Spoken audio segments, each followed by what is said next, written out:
I like to consider myself pretty open-minded when it comes to anime. I'm certainly nowhere near having watched it all, but I have sampled a lot across multiple different decades and years, with more certain to come in the future. It's not always the best, but walk into anything with the right perspective, and you'll be pleasantly surprised by what you get out of it. Okay, maybe that isn't always true, but there's only one way to test that. To test my hypothesis and show just how amazingly open-minded I am, I've of course handed my fate over to the random anime generator, which will spit me out 3 completely random anime, and I've got to sit through at least 3 episodes to decide if they're worth my time. At times, maybe not the most valuable thing I can offer up, but hey, it's something. At least gives something to look back on in a few years.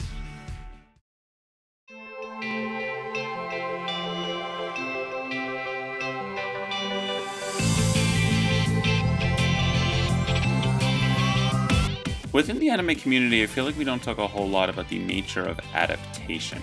I think I get the point across here pretty well that adapting video games, especially mobile ones, isn't exactly easy, but I do kind of breeze over a lot of the other mediums that anime takes inspiration from and the pitfalls that you can easily run into. If you think about it, animation as a visual medium has its own pros and cons, at least compared to something like manga or video games. I know a lot of people shout from the rooftops wondering why it's so difficult to just get a faithful adaptation of their favorite manga, but believe me, it's way more complicated than it seems. All of this brings us to 2016's Aokana, 4 Rhythms Across the Blue, an adaptation of a 2014 visual novel by the same name. While a little more uncommon these days, throughout the 2000s, visual novels were a common source of source material for anime with varying degrees of success. Aokana follows Masaya Hinata, a high schooler living in a remote island archipelago south of Japan, and his new classmate Asuka Kurashina. Masaya once dreamed of being a star in the world of flying circus, a sport that was conceived not too long ago after a new scientific breakthrough led to an invention of anti-gravitation shoes. Having once given up on that dream, after meeting Kurashina and seeing her potential in the sport, he teams up with her and the two start exploring the wonderful world of flying circus and all it has to offer. That's all fine and dandy, but definitely a bit weird for a story coming out of a medium not known for being particularly dynamic. From what I could scrounge up online, the visual novel itself is obviously mostly romance-oriented with some splash of action since it's a sports story at the end of the day, but nothing particularly crazy, which, having looked up all of it retroactively after watching the show, is kinda wild.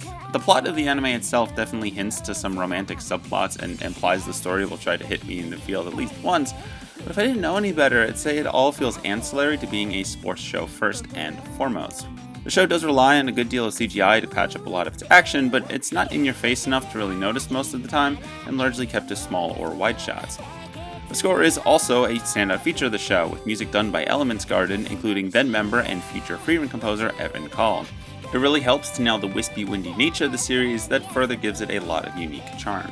Lastly, the setting and character designs are also pretty charming, and while the outfits are about what you'd expect from an adaptation of an eroge game, they are also pretty solid. The main kicker here, as it tends to be, is the writing. Kurashina isn't the worst, but her overly bubbly personality can be a little over the top at times and wears on you quickly. This is based on a romance visual novel with multiple branching paths, so of course there's a slew of other female characters that need roles that are a lot more hit or miss. The show is not immune to getting way into the weeds with their sportballing, which, while pretty decent, still feels like it's digressing from the more narrative meat and potatoes of the show, which I kinda wanna see more of. At least ground your matches in something narratively. You certainly don't have to be so surface level with everything, especially when you seem to offer a lot more than just that.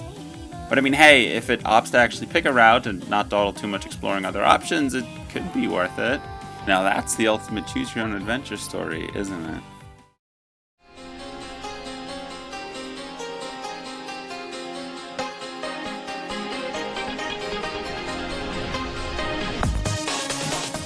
I wonder how many times I can get away with opening one of these segments by saying that the 2000s were absolutely wild.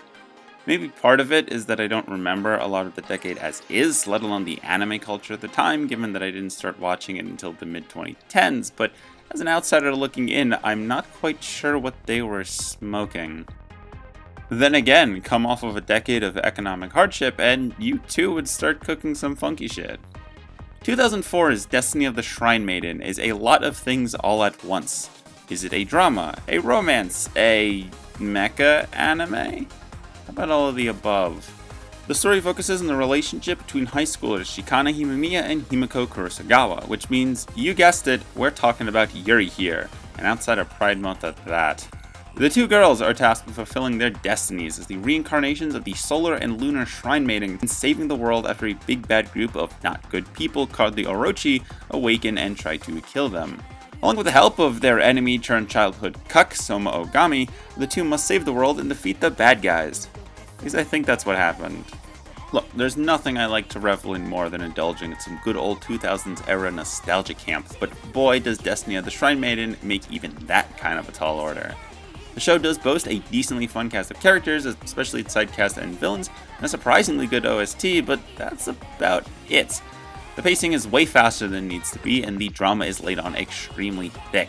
It usually doesn't bother me too much in something like Beastars or Dear Brother, but paired with those pacing issues, and the show starts to struggle really quickly. Its main relationship doesn't feel like it has too much time to breathe, and that's before we consider that this is also a mech show with mech fights, because I guess it wasn't already stuffed with things to do as is.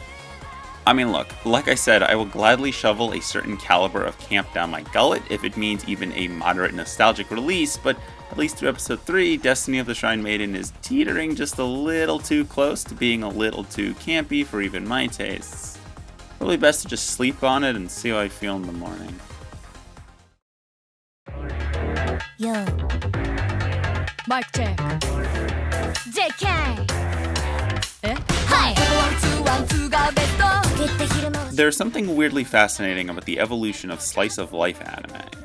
The genre has existed in some form for as long as anime has existed, but it really wouldn't be until the mid-2000s where the genre started to take the form we recognize today. It was around this time that cute girls doing cute things started to take shape, and writers realized they could write shows with predominantly female casts for male audiences that weren't just ecchi comedies. By the 2010s, moe blob shows were starting to dominate the market, but the genre was evolving in other ways, with an influx of female writers taking on male-oriented romances and comedies.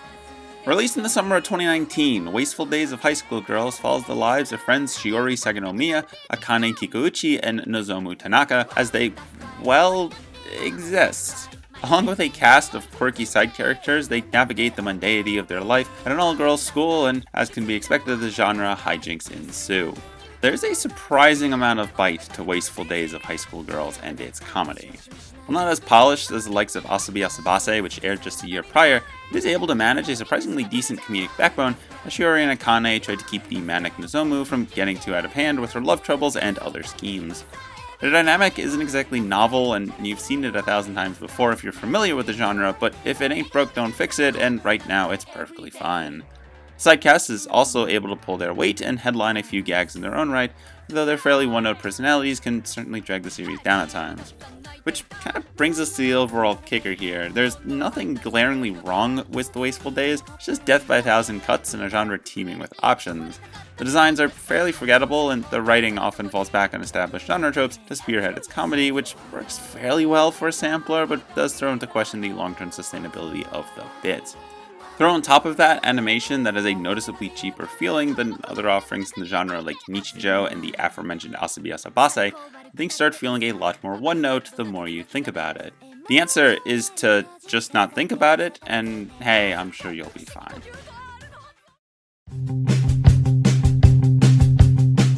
For how dated the visuals feel even for the time, I was surprised that Aokana did have a surprising degree of merit to its world and setting, and enough promise of some solid payoffs to justify seeing it to the end.